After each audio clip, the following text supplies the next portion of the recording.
the identity lie that kills your productivity. The hidden lie behind, I'm just not disciplined. I want to be productive, but I never stick to it. You've probably said that to yourself before, right after another unfinished planner page or another new week, new me that fades by Wednesday. You start excited, you set the goals, maybe you even buy the new notebook, and yet, a few days later, you're right back where you started, scrolling instead of doing, frustrated but not surprised. And the line that creeps up again and again? I'm just not a disciplined person. We say it like it's a personality trait, like brown eyes or freckles, something built into our DNA that we can't change. But what if that belief is the real reason you're stuck? Because here's the truth. Your problem isn't productivity, it's identity. The words you attach to who you are shape every goal you chase, every habit you keep, and every time you quit before the finish line. When you tell yourself, I'm not disciplined, your brain isn't just listening, it's recording. It starts building a self-concept around that story. So when you skip the workout or leave your essay half-finished, it doesn't feel like failure, it feels familiar. It feels correct. Your brain loves patterns, it rewards consistency, even when that consistency is keeping you stuck. That's why people can be ambitious, but somehow lazy at the same time. You dream big, but your behavior never seems to match it. It's not because you're too weak for the dream. It's because your current identity doesn't recognize itself in that vision yet. It's like trying to install new software on an old operating system. Your old self-image rejects the upgrade. Most people try to fix this with motivation.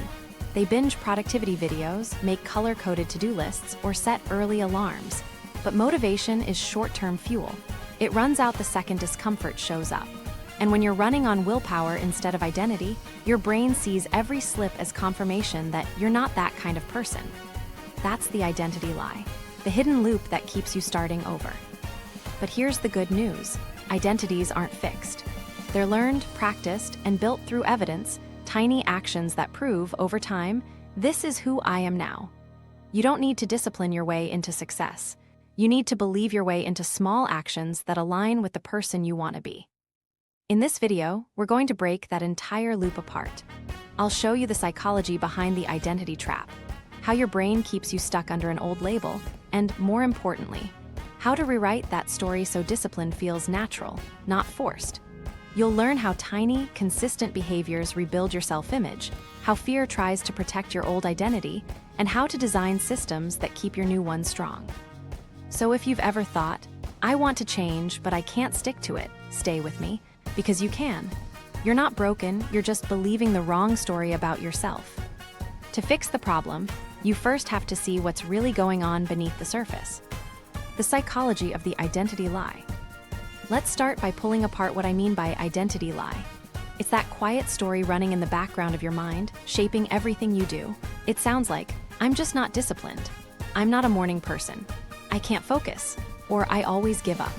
These aren't just harmless sentences, they're instructions your brain follows. They turn into a script that defines who you think you are. And if you repeat that story long enough, your brain treats it like fact. Here's the twist. Your behavior actually follows your identity, not the other way around. People think they need to act disciplined first to become disciplined. But the truth works backward. When you identify as a disciplined person, your brain automatically starts filtering actions to match that identity. That's the real psychology behind change. The human brain loves patterns. It's what makes us efficient. Every thought, behavior, or habit is part of a neurological shortcut. When you tell yourself, I'm just not consistent, the brain takes that as a pattern to protect. So even when you want to change, your subconscious resists because it sees inconsistency as a threat to your self-concept. It's not that your willpower is weak. Your mind is simply defending the story it believes to be true. And this pattern has roots in neuroscience. Your brain rewards consistency with dopamine, that little chemical hit that says, you did the thing that matches who you are. Each time you act in line with your identity, your brain gives you a microdose of satisfaction. That's why habits tied to your sense of self feel easier to maintain. You're not fighting yourself. You're reinforcing something that feels natural. Now flip that around. If your identity says, I'm lazy, and you skip the task, you still get a dopamine hit because you've confirmed your internal story. That's the dark side of the identity loop. Even self-sabotaging behaviors can feel rewarding because they agree with the pattern your brain expects. Changing, then, isn't just about new behavior, it's about teaching your brain that a new identity is more rewarding than the old one. Psychologists call this a self-fulfilling prophecy. When you believe you're bad at something, you unconsciously behave in ways that make it true. You hesitate to try, expect failure, then interpret any setback as proof of what you already believed. Over time, your brain collects these proofs and reinforces them with emotion. That emotional reinforcement, embarrassment, shame, regret, strengthens memory storage, making it that much harder to overwrite. And this gets worse with repetition. The more often you fail to meet a goal, the more your self-image calcifies around that failure. Every missed workout or broken promise becomes part of the narrative. See, I can't stick to anything. It doesn't matter if you really can, what matters is the story that feels true. Your identity becomes a comfort zone, even if it's painful. Why do we cling to it? Partly because of safety. The brain craves predictability over progress. Familiar pain feels safer than uncertain success. If your current identity defines you as undisciplined, then any attempt to be productive threatens that predictability. It's the psychological equivalent of stepping into the unknown. So naturally, your mind says, let's go back to normal, which means back to old habits. From a neuroscience perspective, this is how the brain maintains efficiency. Neural pathways that fire repeatedly grow stronger, and the brain prunes away unused ones. When your thoughts and actions reinforce "I'm not disciplined," that neural circuit becomes well paved. Any attempt to override it feels like walking through mud. But repetition in the opposite direction, small, consistent proof of discipline, eventually rebuilds the circuit. It's a literal rewiring of identity. There's a reason this identity trap shows up most around personal growth. We compare ourselves constantly.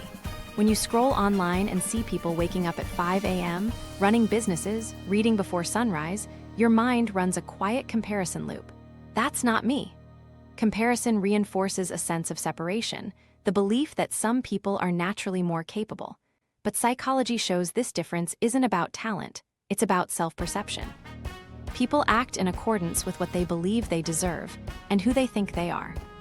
Historically, this idea traces back to self-perception theory, originally proposed by psychologist Darrell Bem. He found that we learn who we are by observing what we do, just like we learn about others by watching their actions. If you catch yourself procrastinating often, you internalize, "I must be someone who procrastinates." But if you complete a small habit daily, you start thinking, "I'm the kind of person who follows through." Behavior doesn't just reflect identity, it builds it. And dopamine makes that change sticky. When your brain experiences a sense of success, even a small one, it rewards you. That reinforcement strengthens both motivation and self-concept. But it's crucial that the reward connects to the identity, not just the outcome. Think about the difference between saying, "I ran today," and "I'm a runner." One describes what you did once, the other describes who you are. Over time, identity-based statements create more consistent, lasting behaviors because they feed your psychological need for coherence. Still, this identity lie, "I'm just not disciplined," is sneaky because it hides inside an emotional loop. You experience failure, feel shame, then label yourself. That label becomes an excuse for the next failure, which confirms the label again. It's the perfect mental trap. The only escape is awareness, seeing the pattern for what it is. When you can name the story without judgment, you begin to loosen its grip. Perfectionism also plays a role in reinforcing identity lies.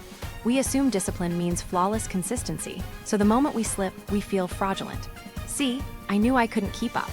But in reality, even disciplined people fail, they just don't link failure to identity. They think, "That didn't work today," not "I'm a failure." That small language shift protects their self-concept and keeps their brain from associating mistakes with self-worth. The larger message here is compassion. The identity lie isn't proof you're broken. It's proof your brain believed what experience taught it. Each past disappointment wrote a line in your internal story. But the brain's plasticity, its lifelong ability to form new connections, means those lines aren't permanent. You can rewrite them one action at a time. If you've been carrying this "I'm not disciplined" badge for years, know this. Every time you took a break or gave up halfway, your brain wasn't judging you. It was protecting you. It thought that staying consistent with the old identity kept you safe. which means, ironically, your laziness was just your fear of inconsistency wearing a disguise. Once you understand that mechanism, how the brain rewards familiarity, how self-labeling creates a feedback loop, you start to see the truth. You're not undisciplined, you've just been loyal to an outdated identity. And loyalty is a powerful thing, but so is choice. When you choose to redefine who you are, your behavior slowly catches up. And that's where we're headed next. Because once you understand how identity drives action, the natural next step is to see why motivation so often fails, and why the problem isn't your energy, but the identity it's attached to. Why motivation fails when identity is wrong. Have you ever had one of those mornings when you wake up totally fired up to change your life? You plan everything out, workouts, new routines, maybe even a fancy Google Calendar. You feel like, this time I've got it. But fast forward a week and that fire is gone. You oversleep, make excuses, and think, what happened to all that motivation? This is where most people assume the problem is a lack of willpower. But the real reason motivation fails is that it's trying to push behavior that doesn't match your current identity. Motivation is emotional fuel, not structural change. It gets you off the couch, but unless your self-concept supports the action, your subconscious will quietly pull you back to what feels normal. Think of motivation like a visitor. It shows up, gets loud for a bit, and leaves. Identity, on the other hand, is the house you live in every day. You can't build lasting discipline if the foundation still says, I'm not that kind of person. When you chase motivation, you're trying to feel different before you act differently. You're waiting for emotional permission. But feelings follow identity. If you see yourself as inconsistent, your brain will filter every experience through that belief, no matter how much energy or inspiration you start with. That's why people binge motivational videos or podcasts and still don't change, because nothing inside them has actually shifted. You can't pep talk your way out of an identity problem. Here's how the loop works. You get inspired, take action, hit discomfort, and your mind whispers, see? I told you you're not disciplined. That tiny thought rewires motivation into guilt. You don't lose the desire to grow, you lose trust in yourself. The next time you try, your brain remembers that failure pattern and predicts disappointment. This is the real reason staying motivated feels impossible. It's not a moral flaw. It's a mismatch between who you think you are and what you're trying to do.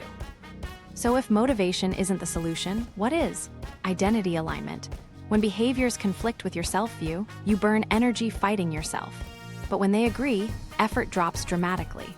A person who sees themselves as healthy doesn't argue with every salad or early workout.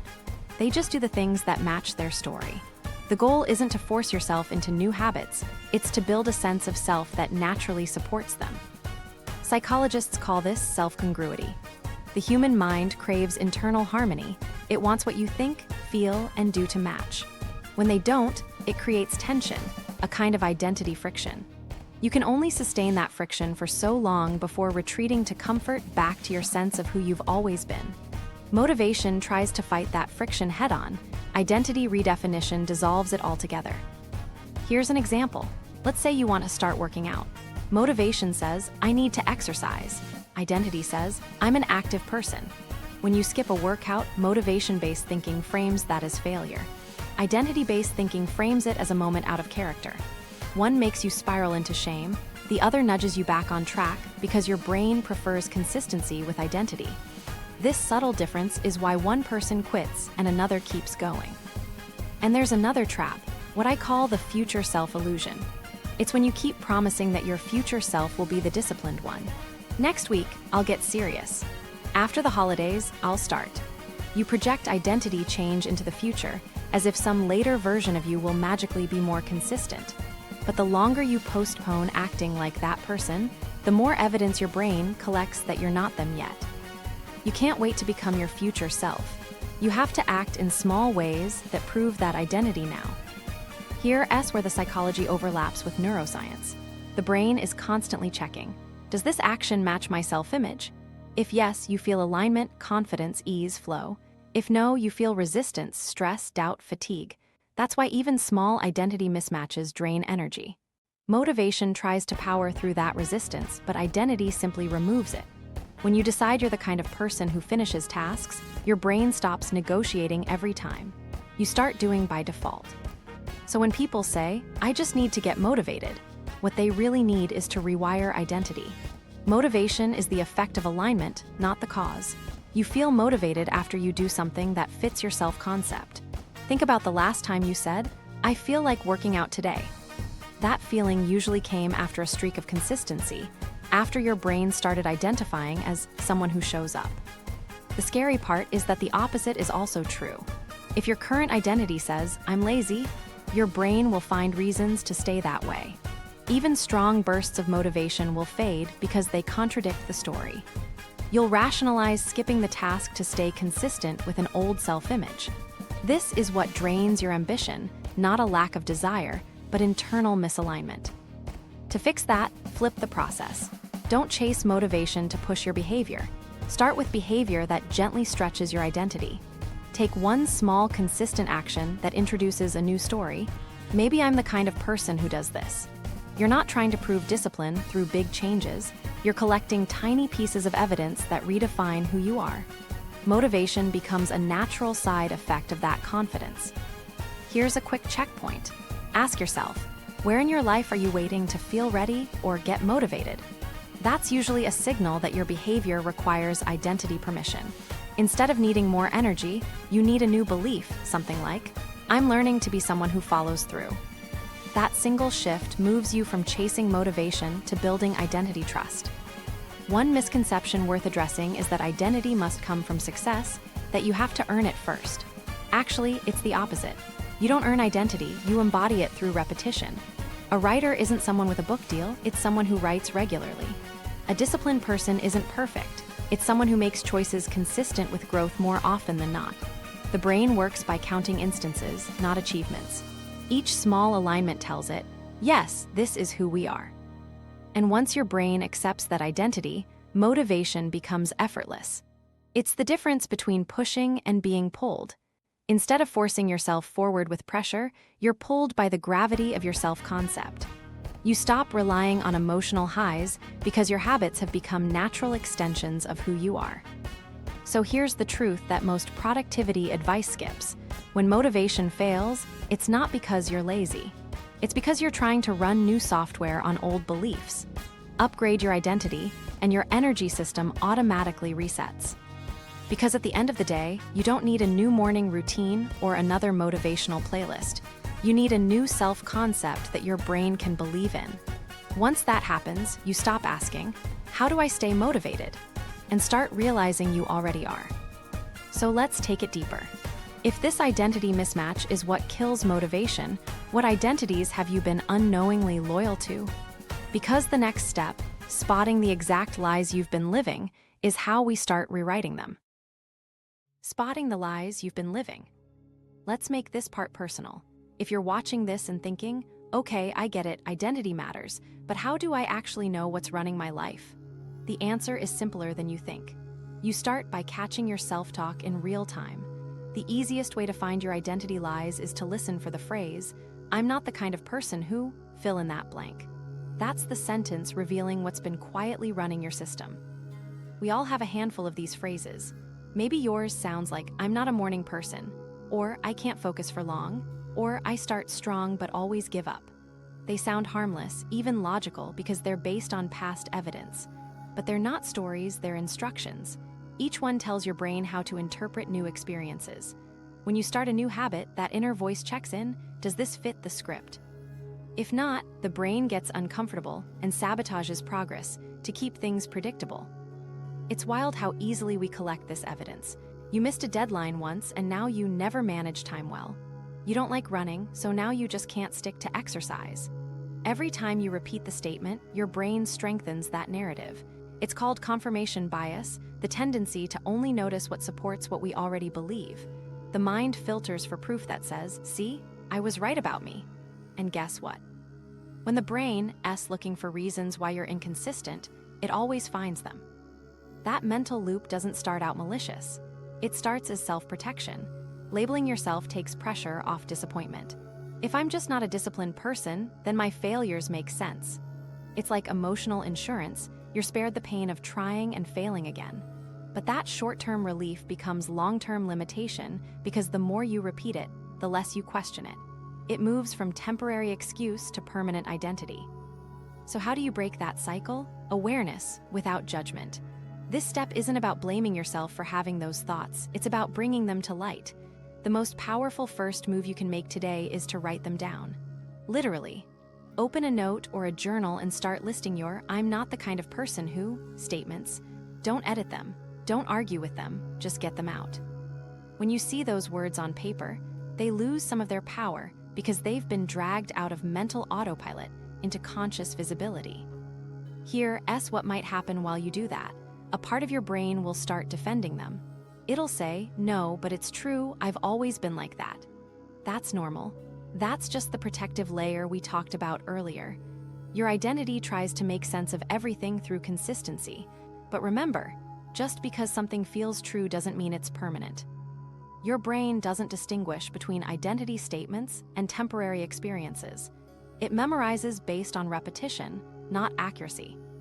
Now take one of those statements and rewrite it in a neutral form. For example, instead of "I'm not a morning person," try "I found mornings difficult so far." That's subtle but massive. The first phrasing is permanent and identity-based. The second leaves space for change. It implies you're observing a pattern, not describing your essence. It also keeps the brain open to new evidence. This form of reframing comes straight from cognitive behavioral psychology. When you shift from identity labels to situational observations, you stop firing the neural pathways that lock old identities in place. Here's a trick I teach my coaching clients. Read each of your limiting statements out loud and end it with "so far." "I'm bad with money so far." "I can't stay consistent so far." "I procrastinate too much so far." That two-word addition tells your subconscious the story isn't finished. It reframes identity as fluid rather than fixed, which invites growth instead of resignation. Now pause and reflect. Where did most of these statements come from? Often, they aren't even your own voice. Maybe a teacher told you weren't focused. Maybe your parents joked about how lazy you were. Maybe an early failure made you assume something about your personality. Over time, those external opinions became internal truths. You internalized someone else's momentary observation and built an entire belief system around it. Realizing that is freeing, because it means you don't have to keep living by those inherited scripts. Confirmation bias ties into another psychological loop, selective memory. When your identity says, "I always give up," you stop remembering the times you didn't. You filter memories to match the belief. Think of your mind as a courtroom. If the verdict is "not disciplined," you only call witnesses that support that case. One missed habit becomes more memorable than 10 small successes. Fixing this means intentionally seeking counter-evidence. Ask yourself, when have I acted disciplined, even briefly? What moments prove this label isn't entirely accurate?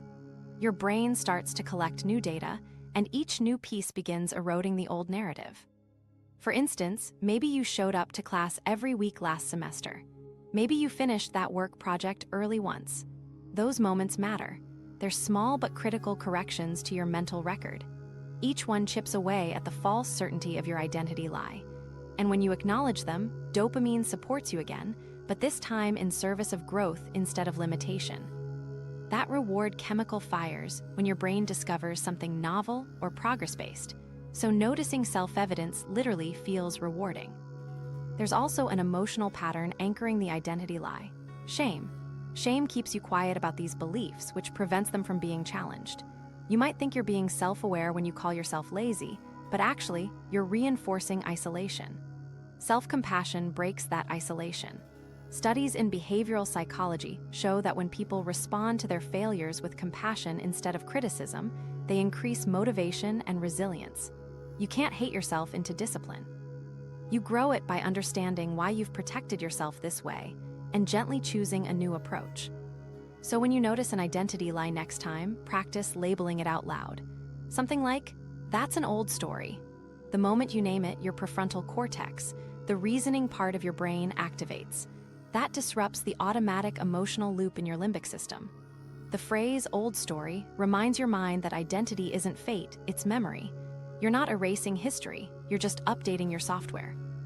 Let's add one more layer to this. Most people assume they have to fully believe the new story before acting on it, but the truth is reversed. Belief grows through evidence. The goal isn't to convince yourself you're already different, it's to quit defending why you can't be. Once you stop arguing for your limitations, your actions naturally start shifting. Write this somewhere you can see it. Awareness ends the autopilot. The second you become conscious of your identity stories, you stop being trapped by them. Change starts the moment you treat those self-descriptions as hypotheses instead of facts. From there, you can experiment, try new behaviors, gather new evidence, and adjust what being you means. And here's a bit of reassurance. Everyone, no matter how confident they seem, has identity lies. The difference between people who grow and people who stay stuck is simply that one group notices and names them early. That's it. You don't fix them overnight, you just stop letting them steer from the backseat. So now that you've spotted the stories you've been loyal to, you're ready for the next shift. Because awareness by itself is progress, but reframing those lies into growth-focused language, that's where transformation really begins. The reframe, from judgment to identity choice. Now that you can see the lies you've been living, the next step is reshaping them. This is where transformation quietly begins. The difference between staying stuck and moving forward comes down to how you talk to yourself after noticing the pattern. Most people spot an unhealthy habit, get mad at themselves, and double down on shame. But shame is a terrible teacher. It only makes you hide from the behavior you're trying to change. The point isn't to judge the old story, it's to choose a new one. Here's the mental shift that makes all the difference. Move from final sentences to learning sentences. Instead of "I'm not disciplined," say, "I'm learning to be more consistent." Instead of "I can't stay focused," say, "I'm developing focus." That tiny adjustment changes everything because it reframes identity as flexible and evolving. The human brain treats language as instruction, not poetry. When you say, "I am," it hears a command about who to be. When you switch to "I'm learning," it hears permission to grow. Neuroscience actually backs this up. Your prefrontal cortex, the part involved in goal setting and emotional regulation, lights up differently when phrasing includes progress over permanence. Words like "always" and "never" signal finality and trigger defensive networks. But growth-oriented words activate problem-solving areas, helping the brain search for evidence of improvement instead of proof of failure. So when you tell yourself you're learning to be disciplined, your brain starts scanning for small wins instead of mistakes. That's why language matters so much. It directs both perception and behavior. Think about how you respond to feedback. If someone says, "You're disorganized," your brain defends. But if they say, "You're still figuring out your system," you feel motivated to try. Same feedback, different wording, totally different brain chemistry. You can give yourself that same kind of constructive phrasing in your self-talk. Here's a simple model that helps reframe identity statements into choices rather than labels. Use this pattern. "I'm learning to become the kind of person who does the thing." Fill in the blank with whatever you're working on. "I'm learning to become the kind of person who plans the night before." "I'm learning to become the kind of person who keeps promises to myself." This sentence structure tells the brain that who you are is unfolding and that today's effort counts as evidence. Let's look at what's really happening underneath. Every time you introduce an "I'm learning" statement, your subconscious relaxes.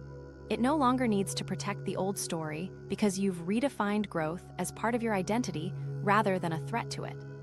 The brain stops fighting the new behavior because it now fits the self-image of someone who's learning. It's incredible how much resistance disappears once you stop demanding perfection from yourself. I had a coaching client, let's call her Maya, who struggled for years with building a consistent study routine. She'd start strong each semester, then fall behind and say, "I'm just not an organized person." That phrase became her excuse and her prison. When we unpacked it, she realized what she actually meant was, "I feel overwhelmed when things don't go perfectly." So we reframed it to, "I'm learning to manage overwhelm and stay organized even when it's messy." Within a month, she wasn't magically transformed, but the self-criticism eased. That calm allowed her to experiment with small planning tweaks that finally stuck. A few months later, she told me, "Studying doesn't feel like torture anymore, it just feels normal." Her actions changed because her identity language shifted.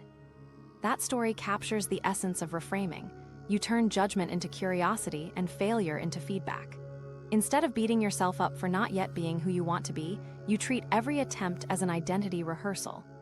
Each repetition isn't proof that you're failing, it's practice for becoming. The best part?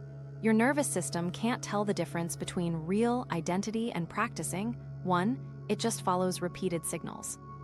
One trap to avoid when you start reframing is performative optimism.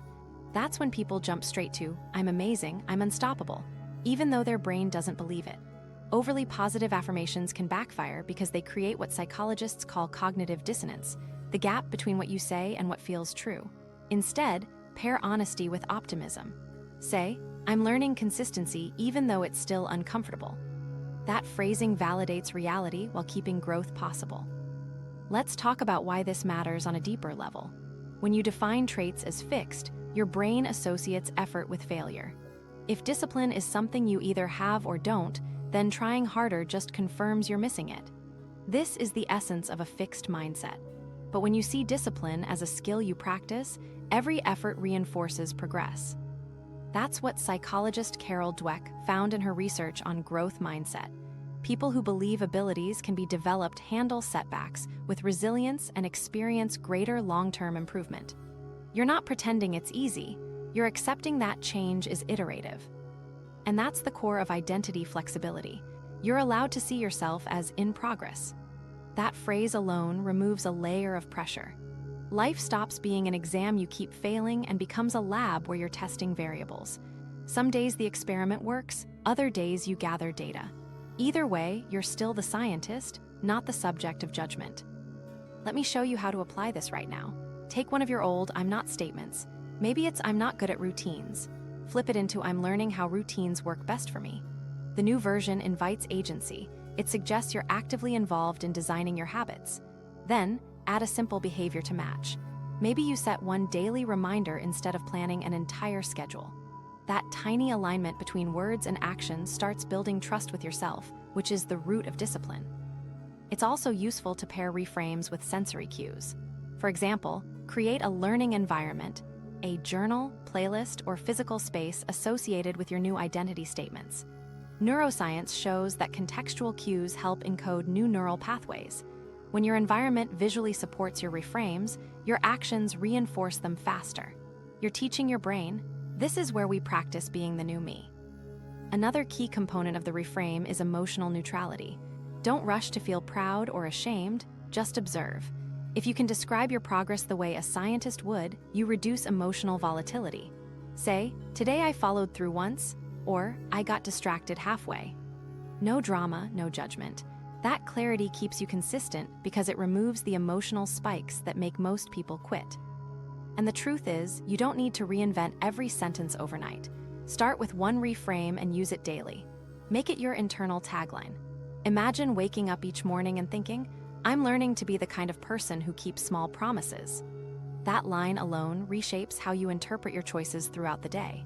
Each micro decision, whether to scroll or study, becomes an opportunity to confirm that identity. Remember, identity isn't a single declaration. It's a conversation you keep having with yourself. Every piece of self-talk is another vote for who you want to become. Even saying, I'm learning, repeatedly starts carving a new linguistic groove in your brain. What feels forced today will sound natural tomorrow because you're literally retraining how your mind defines you. So, to recap without summarizing, because this isn't a lecture, it's practice, you're shifting from I'm broken to I'm building. You're replacing judgment with intention. You're choosing words that leave space for change. And through repetition, you're making that choice feel automatic. Reframing doesn't erase the past, it reframes your relationship to it. The old you wasn't lazy or hopeless, just loyal to the story that once felt safest.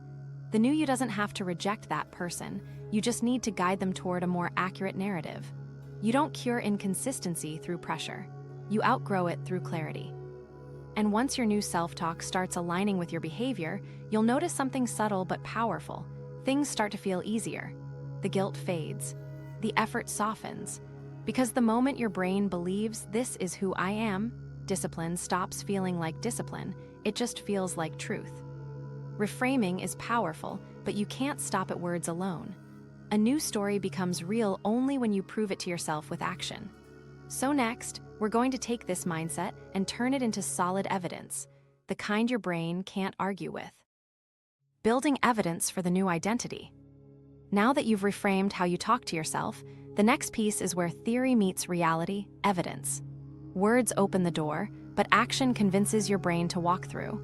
You can't simply tell yourself you're a disciplined person. You have to show your brain proof until it stops questioning it. The way you build that proof isn't through huge leaps. It's through tiny, repeated wins that your brain can't argue with. Your brain doesn't care about motivational speeches or long-term plans. It tracks data. Each small, consistent behavior becomes evidence that updates your self-concept. Every time you follow through, even a little, your mind notes, "That's different." Over time, these micro-wins stack into a pattern, and patterns define identity. Let's talk about why this works. When you keep a commitment to yourself, even something simple like drinking a glass of water right after waking up, your brain releases a small burst of dopamine. That's the "you did it" signal. That moment of success, however small, links discipline with pleasure instead of dread. It's the same mechanism that built your old habits, only now you're using it intentionally. Most people think big goals transform lives, but psychology shows that frequency beats intensity. The more often you repeat an identity-confirming behavior, the faster it cements. That's why habit researchers often say consistency outweighs duration. Doing 5 minutes daily proves I'm consistent. Doing 5 hours once proves I'm inconsistent. You win the identity game through small bets placed daily, not heroic all-nighters. Here's a mental model you can use, the identity feedback loop. It goes like this: small win, right arrow, self-trust, right arrow, confidence, right arrow, new identity. When you complete even a single micro-task, you collect evidence of capability. That evidence builds trust. You begin to rely on your own follow-through. That trust boosts confidence, and your brain naturally updates its identity to match. The change isn't sudden. It's gradual, but it's permanent because you earned it through repetition. Let me give you an example. Suppose you want to write daily but can't stay consistent. Don't start with a goal like 1,000 words every morning. That's performance-based. Start identity-based. I'm the kind of person who sits with my notebook for 5 minutes each morning. That's a micro-commitment. Once you do it a few days in a row, you'll feel a subtle shift from effort to familiarity. That's your new identity forming in real time. This is where habit stacking becomes a practical anchor. The idea, popularized by behavioral experts, is to attach a new action to something you already do automatically. After you make coffee, you jot down one line in your planner. After you brush your teeth, you stretch for 1 minute. These are small enough that resistance can't find an argument. The cue is built in, the action is simple, the identity grows quietly underneath. A great version of this is the 1 push-up rule. It sounds ridiculous, but it works. Commit to 1 push-up daily. That's it. Some days you'll stop after 1, but most days you'll do more, because starting proves to your brain that you're someone who shows up. The measurable win isn't the push-up, it's the shift in how you define yourself. Over time, that identity evidence becomes harder to dismiss than the memories of failure ever were. Equally powerful is the 5-minute start rule. Your brain resists big, vague commitments but can handle starting something for 5 minutes. Whether it's studying, cleaning, or meal prep, you tell yourself, I only need to start. Usually, momentum kicks in. Even if it doesn't, the identity evidence is still valid. You began. That counts. Your brain now associates the new behavior with possibility, not dread. Every repetition lowers resistance for next time. Let's zoom out for a second. What you're doing here is rewiring the proof system your subconscious relies on. Old evidence said, I quit when things get hard. New evidence says, I show up, even briefly. That may sound small, but neurologically, it's transformative. Each repetition strengthens new neuronal pathways. You're literally shifting from the network that once reinforced avoidance toward the one built for action. Consistency turns an unfamiliar behavior into an identity that feels obvious. Of course I do this. It's what I do. You've probably heard the saying, you become what you repeat. That's not motivational fluff, it's neuroscience. Your basal ganglia, the region that stores habitual patterns, doesn't judge quality. It just automates whatever you repeat most often. So if you repeatedly bail on your plans, it memorizes quitting as the default. But if you repeatedly take small actions, no matter how trivial, it memorizes progress. When the brain runs those stored patterns later, follow-through becomes unconscious. That's how disciplined people operate. They're not burning mental energy on decisions. The identity and behavior have fused. And remember, this evidence process works both directions. If you constantly make promises and break them, your brain logs those as proof that you're unreliable to yourself. That's why it's better to commit to something tiny you'll actually do than to promise huge changes you'll abandon. Self-trust is built the same way trust in any relationship is built, through kept promises over time. Each time you follow through, even in a small way, you repair that trust and strengthen your self-belief. Here's a quick story. One of my friends, Lily, struggled for years to stay organized. Every Sunday, she'd make an elaborate to-do list, then feel guilty by Wednesday when half of it was untouched. Eventually, she switched tactics. She created one micro-habit: tidy her desk every evening before bed. That's it. No master plan, no big resolutions. Within a month, she noticed her mornings felt smoother. That tiny win made her feel like someone who closes the day intentionally. That new identity spilled into other habits. She prepped lunches, managed emails earlier, slept better.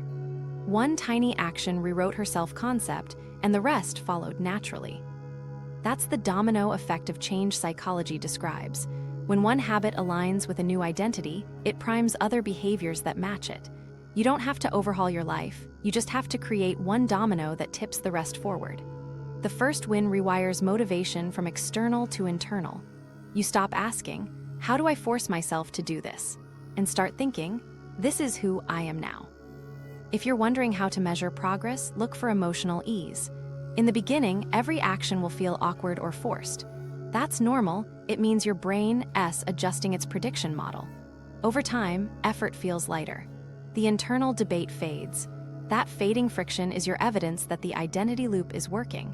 You don't need applause or metrics. Your brain's piece becomes the scoreboard. Here's a good mantra for this stage: proof over performance. You're not chasing perfect execution, you're collecting daily proof that the new identity exists. Did you keep your small promise today? That's proof. Did you show up even briefly? Proof. The results will scale later. Right now, the goal is convincing your brain that the story has changed. Let's address one misconception that trips people up. They think if actions are small, results will be too.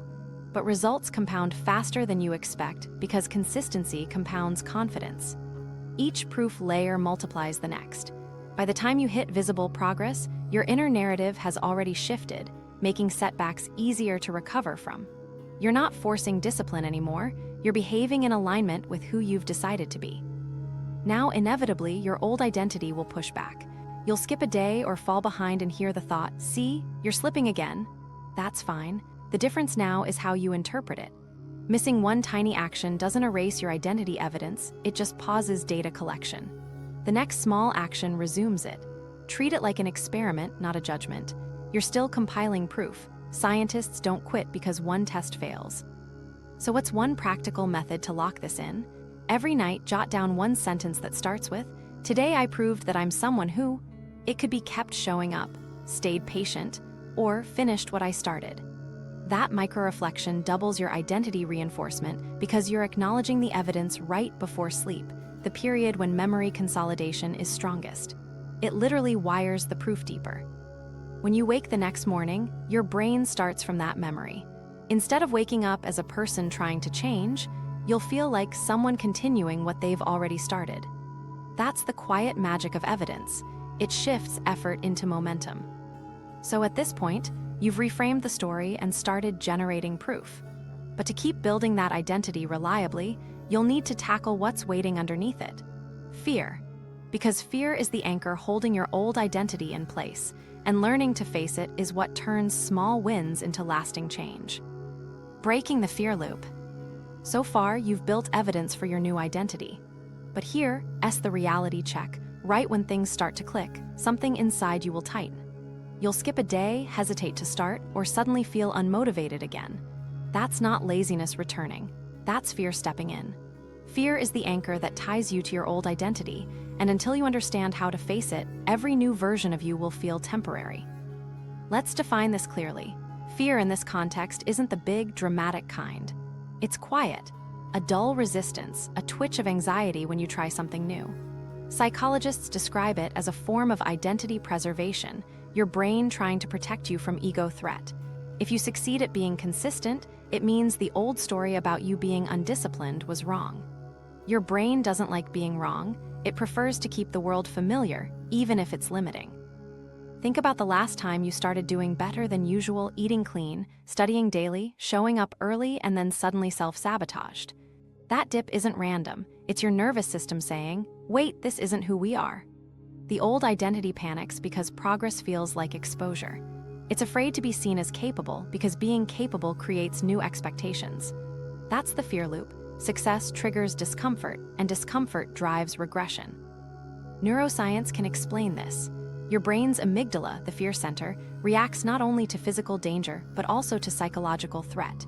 A new identity represents uncertainty, and uncertainty equals danger to the brain. Familiar failure, on the other hand, feels safe because it's predictable. The irony? Your mind will unconsciously recreate failure just to regain that sense of control. That's why when people start improving, they often sabotage themselves right before a breakthrough. It's not irrational, it's protective logic in disguise. To break this loop, you first need to see it for what it is. Fear trying to keep you comfortable, not maliciously, but mechanically. You can thank it even. Hey fear, I see you. You're trying to keep me safe, but I don't need that safety anymore. Naming it neutralizes its power. Labeling emotions helps move them from the amygdala to the prefrontal cortex, turning reaction into reasoning. It's one of the most deeply studied emotional regulation tricks, and it works every single time. Once you've named the fear, your next step is to lower the stakes. If your brain views change as life or death, it'll always choose life. So stop making growth feel dangerous. That's where the concept of safe failure comes in. Safe failure is the art of intentionally missing small, low-stakes goals so your nervous system learns that mistakes aren't mortal wounds. You recondition fear through exposure, gradually teaching your body that trying new behaviors doesn't trigger catastrophe. For example, let's say you want to start public speaking, but you freeze at the thought. Instead of forcing yourself to deliver a full presentation right away, make your first goal stand in an empty room and read one paragraph aloud. Fail safely. Let your voice crack. Let yourself blush. Survive it. Each non-disastrous exposure shrinks your threat response. Over time, your brain stops associating visibility with danger. You're using fear extinction through repetition, the same method therapists use in exposure therapy. The same technique applies to discipline. If you fear failing your new routine, deliberately build in tiny, recoverable mistakes. Skip one planned task intentionally, then resume the next day. Show your brain nothing terrible happened. Instead of reinforcing, I fall apart after missing a day, you're teaching, I can pause and restart. That's how humans build emotional resilience. It's not about never failing. It's about proving you can survive failure without identity collapse. One of the most overlooked parts of fear management is emotional permission. Discipline often gets tangled in guilt. You believe you must perform at 100% or you've undone all progress. That tension keeps fear alive. But when you allow imperfection, you disarm the fear loop entirely. You stop fighting fear's presence and start coexisting with it. Courage isn't the absence of fear. It's the decision to act alongside it. The brain learns through repetition that fear can coexist with forward motion, and over time, fear loses its veto power. Let's layer in a practical habit here, the discomfort log. Every time you feel resistance toward doing something aligned with your new identity, jot down what it feels like and what story your mind tells you. Maybe it's I'll look stupid, or I'll never keep this up. Then, right next to it, write down what actually happened after you did it. Did the bad thing occur? 99% of the time, it didn't. Seeing that evidence in writing retrains your prediction model. The brain stops forecasting disaster because you've logged proof that it didn't occur. Here's a small story to make it concrete. A client of mine wanted to post her artwork online but kept freezing with fear. She'd open the app, overthink every caption, and close it down again. When we unpacked it, we realized she wasn't afraid of posting. She was afraid of identity exposure. If people saw her art, she'd have to live as an artist, and that title carried expectations she didn't believe she could meet. We built a safe failure plan. She posted one unfinished sketch under an anonymous account every week for a month. Nothing bad happened. She even got positive comments. That safety data dissolved the fear loop, and within a few months, she was posting confidently under her own name. Fear often hides beneath perfectionism. You say you want things to be just right, but really, you're delaying the possibility of imperfection embarrassing you. Perfectionism protects the identity lie by saying, if I never start, I never fail. But all progress exists beyond that wall. The way through is to redefine success itself. Success isn't flawless execution. Success is evidence collected. Each attempt, even the messy ones, proves you're practicing courage. And practicing courage rewires your sense of safety faster than any motivational trick ever will. Behavioral science shows that exposure plus repetition is the recipe for dissolving fear conditioning. The amygdala quiets when the predicted punishment never arrives. That's why repeated, gentle risk-taking works better than pep talks. You can't logic fear away, you must show it new outcomes. So challenge yourself with micro-risks every week. Sign up for that class you feel unqualified for. Share one unfinished project. Speak up once in the meeting. You're not chasing success. You're training your nervous system to normalize visibility and uncertainty. And here's what's beautiful: courage compounds just like habits do. The first few risks feel like cliff jumps. Then they start to feel like stepping stones. Eventually, the same brain that once panicked over effort begins reaching for challenge because it associates risk with growth. That's when discipline finally feels natural. You're no longer managing fear, you've integrated it. Another layer to this is addressing fear of success. It sounds weird, but many people subconsciously fear what happens if they actually become disciplined.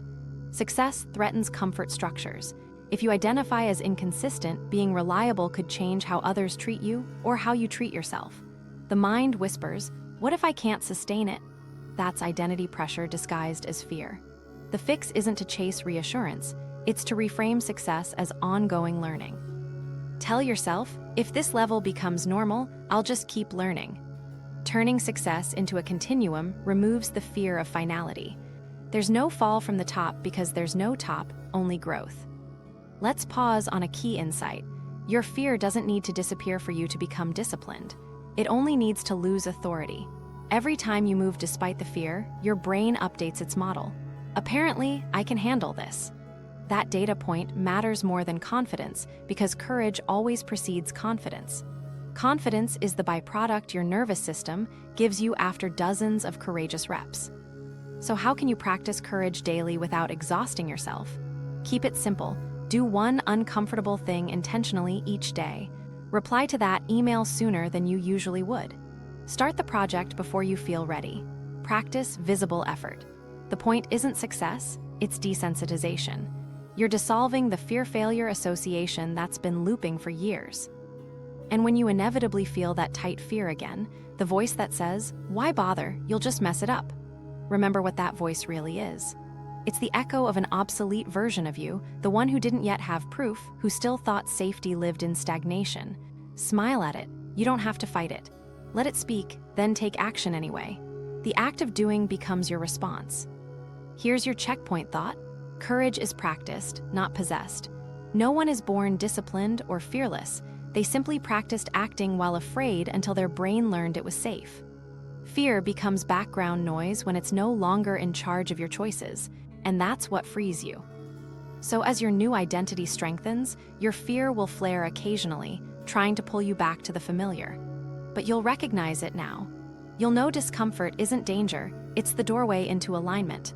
When you can walk through that doorway consistently, discipline isn't forced anymore. It's who you are. Once fear loses its authority, the effort you used to spend battling yourself turns into energy for building the life you want. That's when the identity shift becomes self-sustaining, when showing up feels calm instead of pressured. And that's the state you're aiming for next. Because once fear loses power, discipline starts to feel natural again. Reprogramming self-talk for discipline. By now, you've faced fear, built courage, and started collecting proof of your new identity. The next piece, possibly the most powerful one, is how you talk to yourself every day. Because here's the truth, your internal dialogue is the coding language of your identity. It's the constant background script your brain runs, shaping how you interpret success, failure, and effort. Reprogramming that voice is how discipline becomes automatic. Think of self-talk as software updates. Every sentence you repeat is a command line running in your operating system. If those commands sound like, "I can't focus," or "I always mess this up," your brain executes them as truth. You're not lazy, you're following corrupted code. Your goal now is to debug those lines and rewrite them into directions your brain can actually use. Let's start with the psychology. According to cognitive behavioral research, internal language isn't just reflective, it's causal. Thoughts trigger emotions, emotions drive actions, and actions confirm beliefs, creating what's called the thought-emotion-behavior loop. If your inner voice keeps predicting failure, your body reacts with tension, your decisions follow that tension, and the loop repeats. The only way to break it is to interfere at the thought level, catch the line of code before it runs. Now, most people think they can simply replace bad thoughts with good ones, but it's not that simple.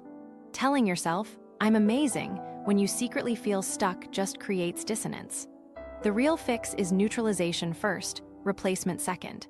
You can't overwrite a noisy line of code until you quiet it. So here's the 3-step script I teach for identity-based self-talk. Notice, neutralize, replace. Step 1, notice. Awareness turns the subconscious into the conscious. Start observing your daily mental narration, especially in friction moments. When you miss a workout, spill coffee, or forget a task, what's the immediate dialogue? That's your unfiltered identity language.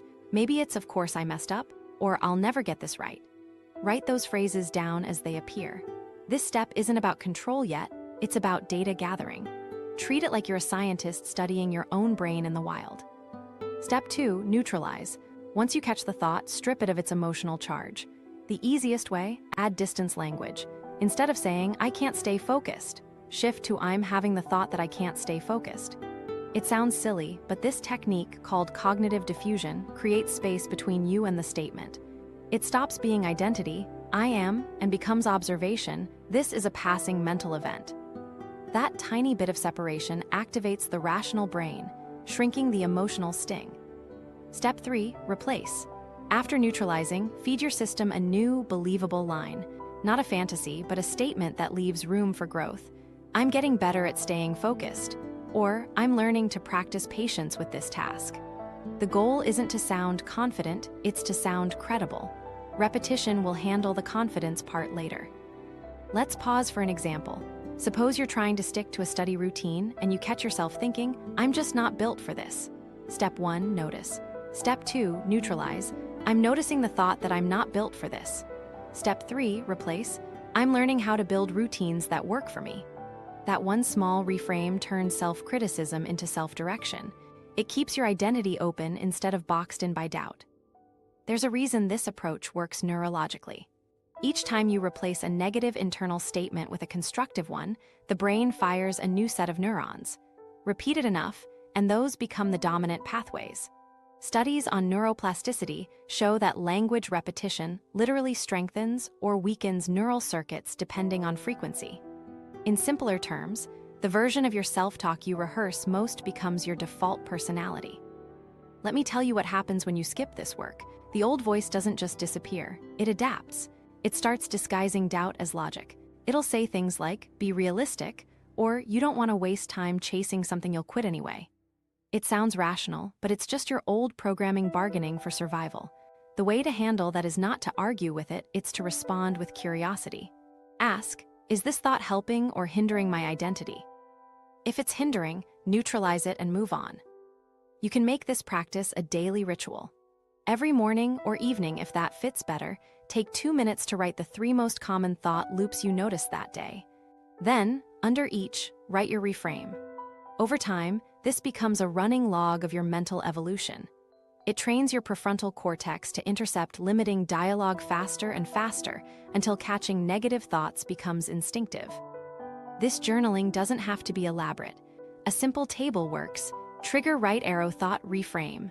For example, missed alarm right arrow, I'm hopeless at mornings right arrow, I'm practicing smoother wake-ups. That's it.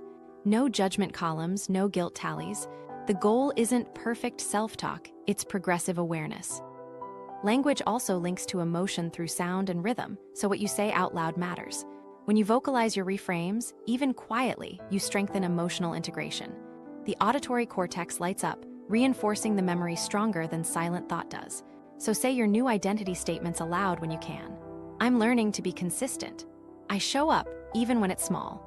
You're programming new auditory cues that the subconscious recognizes as familiar truth. Now, let's talk environment. Because reprogramming self-talk doesn't stick if you keep swimming in the same noise that created the old one. Surround yourself with people, content, and cues that support your upgraded identity.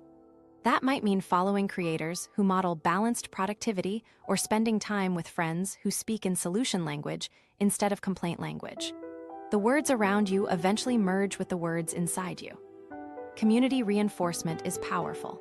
When others mirror your new identity back to you by noticing, "You're so consistent lately," or "You seem calmer," your brain treats that as social validation. That external feedback accelerates internal acceptance. It's why accountability groups or coaching communities can speed transformation. You're not the only one telling the new story anymore. Another helpful layer is visual affirmation, not in the sticky notes of cliches sense, but in identity cues. Create reminders that are descriptive rather than aspirational. Instead of "Be disciplined," try "I keep promises to myself." Instead of "Work harder," use "I follow through." Those phrases describe action, not pressure. Each one becomes a cue that aligns your language, emotion, and intention. If mornings are your struggle zone, put a sticky note on your coffee machine that says, "I wake up and begin my day with direction." When your sleepy brain sees it, it recalls the identity immediately. The words prime your system before motivation has time to fade. Eventually, you won't even need the note. You'll think the sentence automatically as context memory takes over. Let's zoom out again. The deeper goal of self-talk reprogramming isn't just positive thinking, it's identity fluency. That means your thoughts, words, and actions all speak the same language. There's no inner argument every time you try to do something aligned. When that fluency builds, you move through your day with less resistance because your inner narrator finally matches your goals. That's what people describe as flow, alignment between mind and movement. You'll start to feel this subtly. Tasks you once postponed start happening without negotiation. You'll correct yourself mid-thought before spiraling into guilt. You'll even notice the old voice popping up less often, not because it's gone, but because it's no longer the loudest one. The adult version of you has taken over the microphone. Here's a small phrase that helps during slips. "That's not my voice anymore." Say it when the old pattern tries to speak. It acknowledges the memory without giving it control. Over time, it becomes a mental reflex that signals your brain to dismiss outdated input without emotional drain. But keep in mind, this is maintenance work, not a one-time fix. Self-talk reverts under stress. On harder days, the brain revives old stories because they're efficient. That's normal. The trick is catching regression without identity collapse. When you notice negativity returning, don't panic. Say, "The old code just tried to run." Then re-enter your 3-step process. That awareness means you're still in control. Consistency here matters more than conviction. You don't have to believe every new statement instantly. You just have to keep rehearsing it until your brain believes it for you. That's how identities really stick, not through hype, but through daily linguistic repetition reinforced by gentle evidence. Let's wrap this section with a grounding ritual. Each night this week, before sleep, tell yourself one line: "I'm proud of the way I spoke to myself today." Even if you only caught one negative thought, acknowledge it. Gratitude cements memory, and when paired with self-kindness, it strengthens the neural circuits responsible for confidence and emotional regulation. You'll wake with more internal calm, which helps sustain discipline naturally. Because when your inner voice becomes your ally instead of your critic, you stop wasting energy fighting your own reflection. You channel that energy into action. And that's what turns identity work into real-world productivity. With your self-talk reprogrammed and your identity language aligned, the next step is to externalize it, turning those upgraded thoughts into systems and environments that echo back your progress. Because identity doesn't just live in your head, it thrives in how you organize your world. Turning the new identity into behavior systems. You've practiced new self-talk, built proof, and chipped away at fear. Now it's time to lock all of that into the real world, where identity turns into systems. Because here's the truth, even the strongest mindset will crumble inside an environment that doesn't match it. Your brain loves consistency. If your surroundings, routines, and cues all align with the new you, discipline stops being something you remember to do, it becomes something your world reminds you to do. Let's define this clearly. Identity-based systems are behaviors, routines, and environments that flow naturally from your self-image. Instead of pushing yourself to follow rules, you simply perform small rituals because they express who you are. It's the difference between thinking, I should plan my week, and saying, I'm the kind of person who plans Sundays. The second version doesn't require self-control. It's an identity loop translated into structure. To build those systems, start by asking one powerful question. What would a person with my new identity do automatically? If your core phrase is, I keep promises to myself, what small structures would make that obvious? Maybe it's a nightly check-in list. Maybe it's a reminder on your phone that says, close the loop before bed.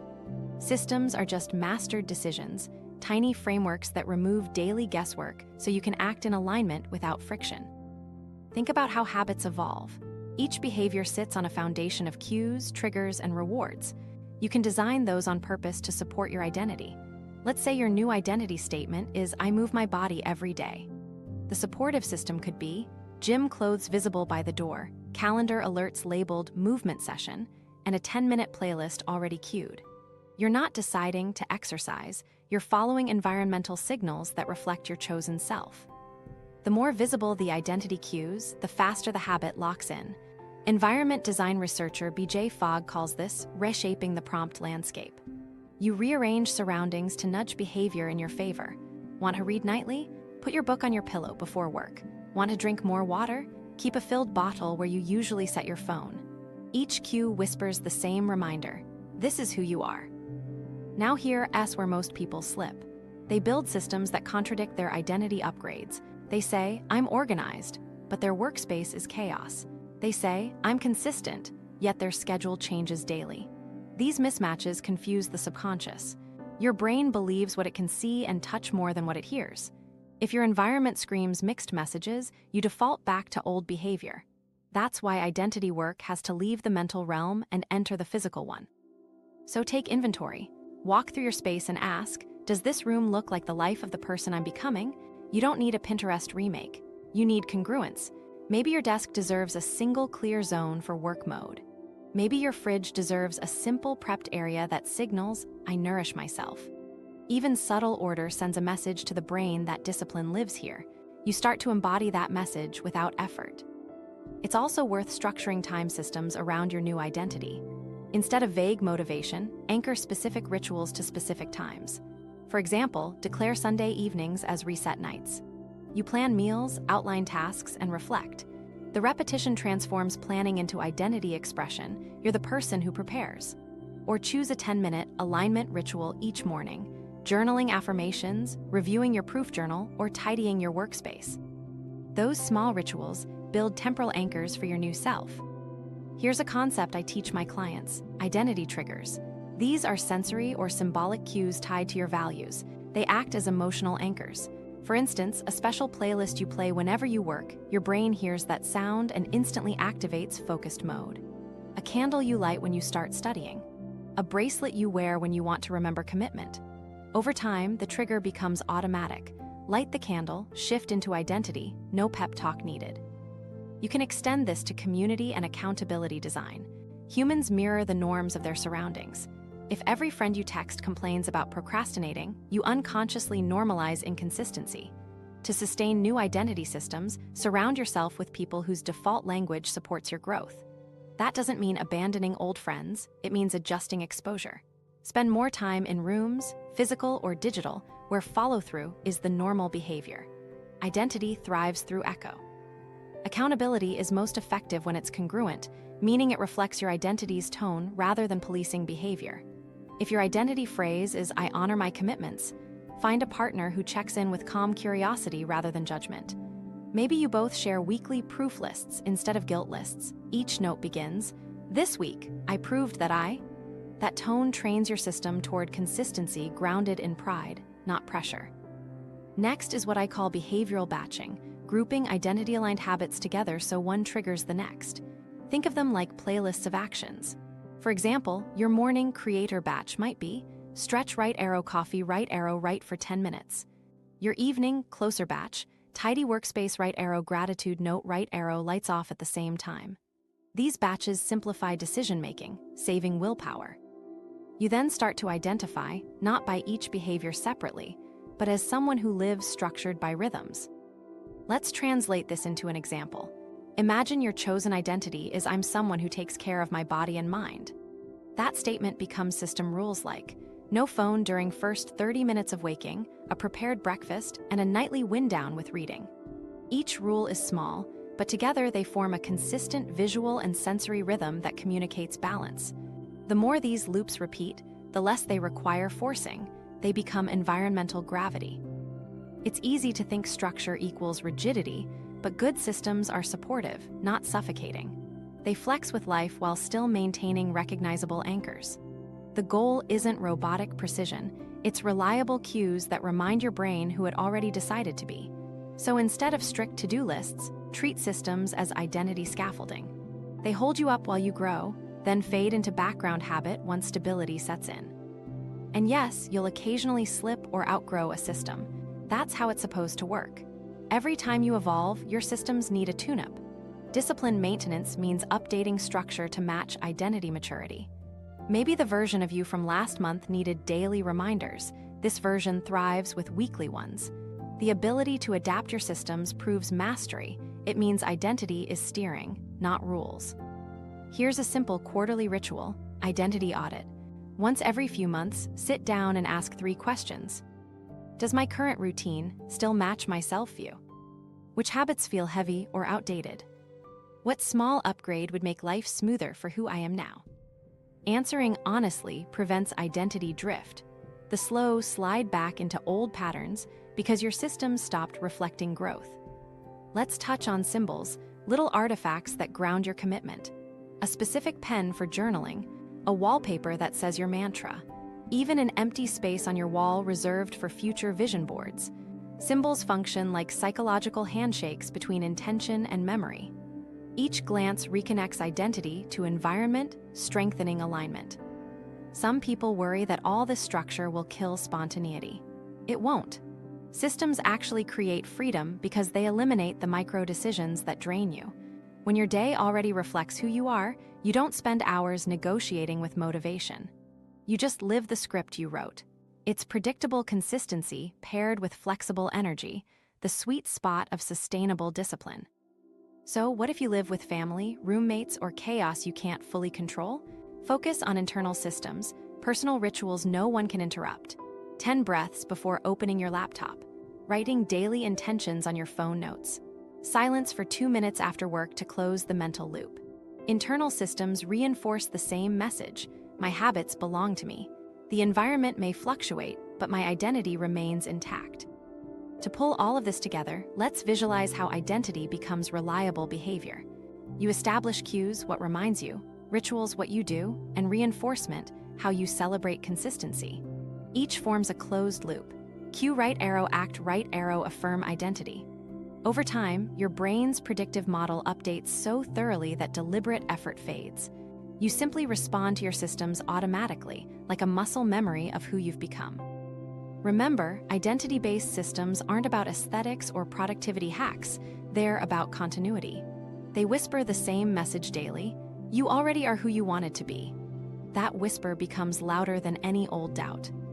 Now that your identity lives in behavior and environment, there's just one thing left: keeping it alive long-term. Because every identity, no matter how strong, drifts without maintenance. And that's exactly what we'll cover next: how to reinforce your new self so it lasts for years rather than weeks. Maintaining the identity, long-term reinforcement. You've built a new self-image, backed it with action, and shaped systems that echo who you want to be. Now comes the quiet part, the part most people skip: the maintenance. Because the hardest truth about identity work is this: it drifts. Even strong foundations shift if they're not reinforced. Think of your new identity like a living system. It needs calibration, reflection, and proof renewal. Without it, your brain eventually defaults to the familiar patterns that used to feel like home. That regression isn't failure, it's the law of psychological gravity. Your job now is to counteract that pull by keeping your identity aligned. Let's start with why drift happens. When you're under stress, tired, or emotionally overloaded, your brain reaches for efficiency. Old habits are faster and require less cognitive energy than new ones. That's why, on rough days, it's easier to revert to "I'll do it later." It's not moral weakness, it's neural laziness. Identity maintenance fights that fatigue by building regular checkpoints, small rituals where you pause and remind your brain, this is who we are now. Without those checkpoints, you start living unconsciously again, repeating yesterday's version of yourself. So how do you stay aligned? Simple, regular identity reflection. Once a week, carve out 15 quiet minutes to ask yourself 3 questions. What actions this week reflected my new identity? Which moments drifted away from it? What evidence am I collecting that this identity is real? Writing these answers turns vague awareness into concrete data. Your brain sees proof in front of you. Reflection transforms progress from an abstract feeling into measurable identity reinforcement. You can structure this as a Sunday ritual or pair it with an existing habit, like your morning coffee. The point isn't the timing, it's consistency. Each reflection cycle keeps the connection between thought and action alive. Without that review, even solid systems fragment under daily chaos. But with it, drift becomes feedback instead of defeat. You stop asking, why can't I stick to things? And start asking, what needs realignment this week? That shift protects your momentum. Now let's talk about identity anchors. These are the personal rituals, reminders, and phrases that tether your new self to daily reality.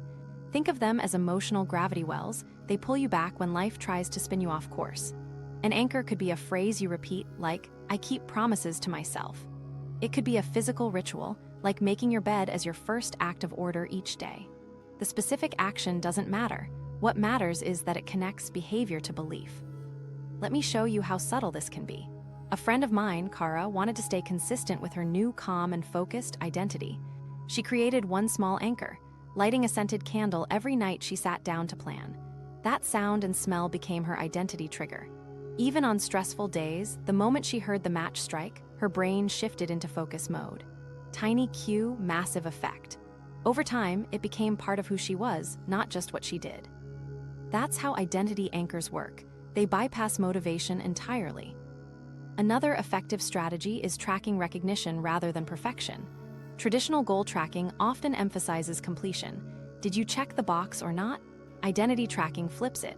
You don't count how perfectly you performed, you record how faithfully you acted in character. Let's say your identity phrase is, I'm a consistent learner. Some weeks you'll study an hour, other weeks just 10 minutes. Both count because both confirm identity alignment. The focus stays on identity continuity, not output volume. Perfectionism is identity drift disguised as ambition. Every time you link self-worth to flawless performance, you invite burnout, and burnout pushes you back to old narratives like, I can't keep this up. The antidote is loosening your grip on outcomes and tightening your grip on intention. Ask yourself nightly, did I act like the person I said I'd be? Even a little. That's progress. You're building a record that says, I stay loyal to my identity even when execution is messy. Long-term reinforcement also depends on rhythm repetition. Your identity needs rhythm the way your body needs heartbeat. Schedule habits that reaffirm self-image regularly enough that missing them feels noticeable. Maybe every Friday you clean your workspace as a reset ritual. Maybe every evening ends with journaling one win. The repetition transforms maintenance into muscle memory. When chaos strikes, you'll naturally return to these rhythms because they feel like home. Another element to consider is milestone reflection, pausing every few months to look back and update your identity map. Growth shifts definitions. What you once called disciplined might now feel normal, so elevate the standard gently. Ask, what does being disciplined mean for this version of me? This keeps your story current and prevents stagnation. Think of it like refreshing your phone's operating system. The core stays stable, but new updates handle new demands. Community helps sustain this stage. We mimic the identities of groups we belong to. That's why joining communities that reflect your desired standards keeps the identity reinforced. You can do this casually, weekly accountability texts with a friend, or formally in a mastermind or class. The key is exposure. The more you see your chosen identity mirrored externally, the less cognitive effort it takes to maintain internally. Remember earlier when we discussed self-talk? Maintenance is when you'll see why it mattered. On tough days, your inner dialogue determines whether you reboot old stories or protect the new one. Practice statements like, I'm still the same disciplined person, even when it's hard. That phrasing guards identity integrity against temporary dips. Every time you repeat it, you lay another mental brick between current struggle and old narrative. Here's something that surprises most people. Rest reinforces identity, too. When you rest intentionally, you're not breaking discipline, you're demonstrating trust. A disciplined person knows when to recover. Overworking out of fear of regression often causes regression. So treat rest as active maintenance. It proves to your brain that you can pause without losing progress, which strengthens stability more than endless effort ever could. Let's add an advanced layer, emotional auditing. Once a week, list situations where guilt, fear, or doubt felt strong. Then note how you responded. Did your reaction match your identity or your old defense pattern? Over time, this emotional log becomes a map of your triggers. You start anticipating drift instead of reacting to it. That foresight is what transforms temporary identity into permanent temperament. You stop firefighting emotions and start forecasting them. Here's an analogy that sticks. Imagine your identity like a garden. The new beliefs are beautiful growth, but weeds of old thinking constantly try to sprout back. Maintenance means regular pruning, small, quick trims before they take over. You don't declare failure because weeds appear, you expected them. You simply keep gardening. That's what long-term alignment feels like, calm stewardship rather than frantic repair. Now, how do you handle major life transitions? New jobs, relationships, stress that threaten to uproot you? Apply identity grounding. This is a two-step technique. Name your core principle, then translate it into the new context. Example, your identity phrase is "I keep promises to myself," but you start a new job with different hours. Instead of seeing disruption as loss, redefine its expression. At this stage, keeping promises looks like setting realistic workloads. The identity survives because you adapted the container, not the core. Let's not forget gratitude as a reinforcement tool. Each week, write one note of thanks to your past self. Thank you for showing up when I didn't want to. Gratitude connects emotion to memory, embedding progress deeper into long-term recall. It also reframes discipline from duty to appreciation, which keeps motivation heartfelt rather than mechanical. And when you inevitably notice drift happening, because it will, don't panic. Drift is feedback, not failure. Label it clearly. Identity update needed. Then revisit your anchors, refresh your metrics, and reapply the small proof steps from earlier sections. That loop returns you to alignment faster each time because you've trained recovery into the system. Discipline stops depending on emotion and starts depending on process. One last reminder before we close this section. The person you rehearse daily is who you become. Repetition doesn't just build skills, it builds self-definition. Each week you act in character, even imperfectly, you thicken the neural and emotional network that holds your identity together. The habit becomes history, and history becomes self. So keep rehearsing, keep reflecting, keep reinforcing. The version of you who once whispered, "I'm not disciplined," will eventually fade, not because you forced her out, but because you stopped giving her lines in the script. And that's the quiet victory of identity maintenance. Discipline becomes not what you do, but what you are. The simple fix. Here's the closing truth that ties everything together. You don't actually have a discipline problem, you have an alignment problem. The version of you that calls herself lazy, inconsistent, or unmotivated isn't broken. She's just been waiting for permission to see herself differently. Every moment of doubt, every "I'll try again next week," every skipped plan, it wasn't proof you lacked willpower. It was proof your self-image didn't yet recognize the person you were becoming. Identity drives behavior. Once you shift the words that follow "I am," your brain stops arguing with your goals. That's why all the techniques we covered, reframing, microproof, fear training, self-talk, systems, and reflection, work only when they aim at who you believe you are. Discipline flows when identity and action finally speak the same language. So if there's one idea to hold on to, it's this. Your success is decided at the story level, not the schedule level. Every planner, timer, or checklist works better once it belongs to someone who already identifies as reliable. When you stop saying, "I'm trying to be disciplined," and start saying, "I'm learning to live as a disciplined person," you flip the switch that makes consistency feel natural. Your actions don't need forcing anymore, they become expressions of self-respect. Here's a practical takeaway you can do tonight.